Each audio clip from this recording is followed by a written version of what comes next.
Hello ভাইয়া, hello. ওই মায়ের ইনসুলিন আর ওষুধ ফুরিয়ে গেছে, তুমি তাড়াতাড়ি টাকা পাঠাও। আচ্ছা, তুই মাকে দেখে রাখ, আমি টাকার ব্যবস্থা করছি। আমি যে করে হোক আজকের মধ্যেই টাকাটা দিয়ে দিই। তাড়াতাড়ি পাঠাও।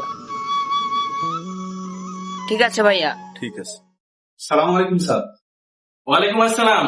কি অবস্থা আকাশ সাহেব? Is everything okay? Yes sir. Thank you so much. দেখেন আকাশ সাহেব, আমি অনেক পরিশ্রম করে মেহনত করে এই জায়গায় এসে দাঁড়াইছি এবং এই প্রতিষ্ঠানটিকে আমি তিলে তিলে আজ এই পর্যায়ে উপনীত করেছি। প্রতিষ্ঠানটিকে আমি আমার সন্তানের মতো দেখি। প্রত্যেক পিতা মাতা যেমন তার সন্তানকে বুকে আগলে রাখে, ঠিক তেমনি আমি এই প্রতিষ্ঠানটিকে আগলে রাখছি এবং আমি আপনার মতো একজন স্টাফ পেয়ে আমি আনন্দিত। আশা করি আপনি সততার মাধ্যমে, পরিশ্রমের মাধ্যমে আপনি আপনার যোগ্য স্থানে চলে যাবেন। এখানে 5 লক্ষ টাকা আছে, এটা ডিপোজিট করে এর রিসিভ কপিটা নিয়ে আসবেন আর টাকাটা গুনে নেন, গুনে নিলে ভালো হবে। স্যার, আপনি টাকা দিয়েছেন, গুণা লাগবে না। তারপরেও টাকা তো গুনে নিয়ে যাই হোক, ব্যাংকে গিয়ে আপনি ওটা চেক করে নেবেন। ওকে? জি স্যার। আর আমি নিচে চায়ের দোকানে বসলাম, আপনি রিসিভ কপিটা নিয়ে আসেন। জি জি। ও আচ্ছা, ভুলে গেছিলাম, কালকে যে ফটোকপি করতে দিলাম সেটা কি করলেন? ওহো, ওটা তো আমি দোকানে রেখে আসছি, আমি এক্ষুনি নিয়ে আসছি স্যার।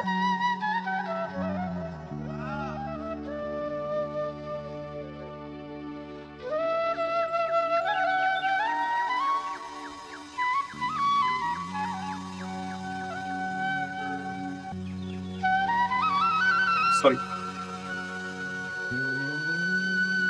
আম্মা অসুস্থ, আমার টাকাটাও চুরি হয়ে গেল, আমি এখন কি করি? আল্লাহ, তুমি একটা সঠিক সমাধান দাও। মাইনুলকে একটা ফোন দাও।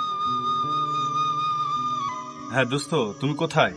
এই তো কলেজের পিছনে। একটু ব্যাংকের সামনে আসো তো। আচ্ছা ঠিক আছে, আস। দোস্ত, একটা ঘটনা ঘটে গেছে, কি? চল যেতে যেতে বলি। চল। আসলে হয়েছেটা কি, বস আমাকে 5 লক্ষ টাকা দিয়েছিল, হুম। কিন্তু আমি ব্যাংকে নিয়ে গিয়ে দেখার পরে দেখি 5,000 টাকা বেশি। এখন আমি কি করি এই টাকাটা বলতো?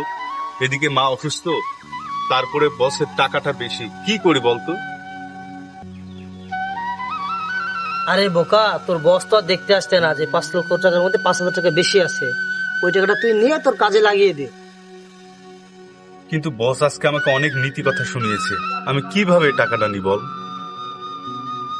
না দোস্ত না, বস জানে না ঠিক আছে, কিন্তু ওপরে একজন তো ঠিকই দেখছে, আমি এই টাকা নিব না। আচ্ছা, তোর যেটা ভালো মনে হয় সেটা করিস। আসি রে।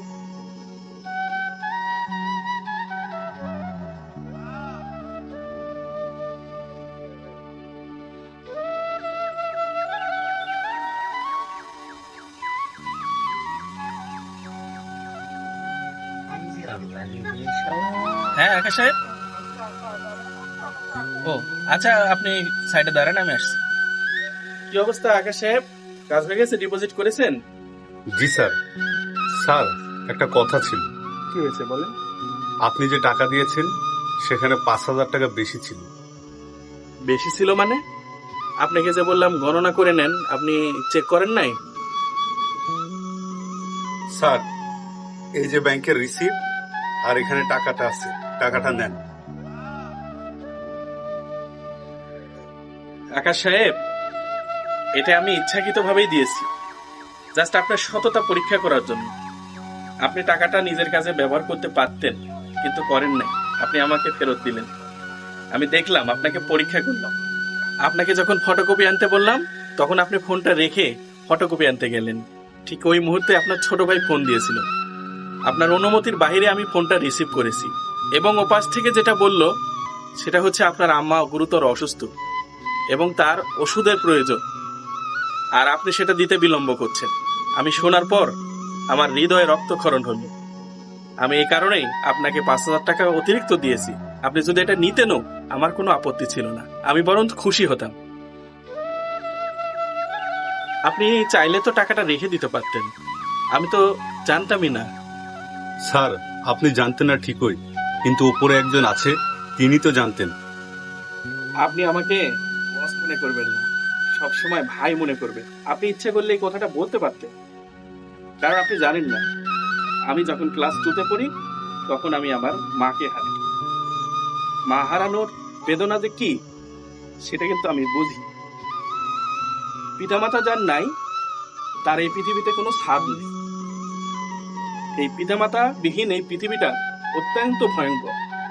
আপনি আর দেরি করবেন না, এই টাকাটা আপনি রাখুন।